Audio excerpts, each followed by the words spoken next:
જિજ્ઞાસા છે. હું ધોરણ 8માં મારા નિશાળમાં વિદાય સમારંભ રાખ્યો છે. હું 1 થી 8 ભણી છું અને અહીંના સાહેબો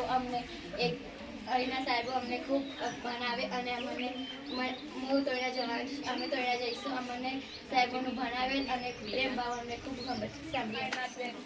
હું ધોરણ 8માં ભણું છું. આજે આપણી શાળામાં વિદાય સમારંભ છે. હું આજે આ શાળામાંથી વિદાય લઈ રહી છું. હું 1 થી 5 સિપાહીની મોવાડીમાં ભણી છું, પણ મને એમાં શિક્ષકોને એટલી દયા અને લગાવ નહીં થયો, પણ આ શાળામાં મને એટલું સાહેબ જોડે લગાવ થયું છે, દયા આવી છે. સાહેબે અમને બહુ શીખવાડ્યું છે, એવા આશીર્વાદો આપ્યા છે.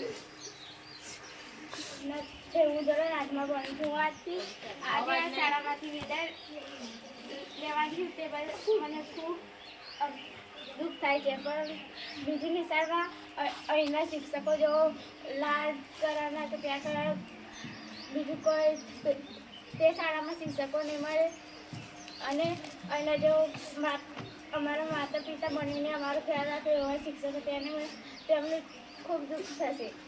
પણ છું આજે આપણા કાલે તો પ્રાથમિક શાળામાં વિદાય લઈ રહ્યા છે.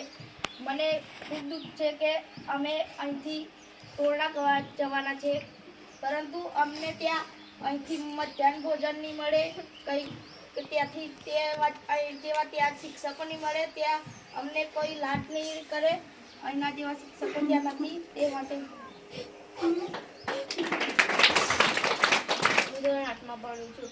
આજે અમારી શાળામાં વિદાય લઈ રહ્યા છે. હું આજે કોરોનાની શાળામાં ભણવા જવાના છીએ.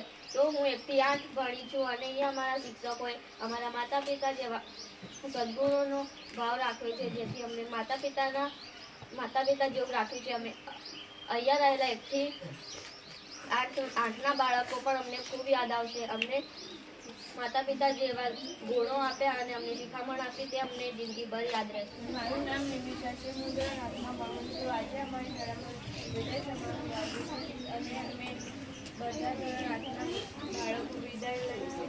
કોરોનાની શાળામાં ભણવા જવાના છે, તેથી અમને બહુ દુઃખ થાય છે કે ધોરણ 8માં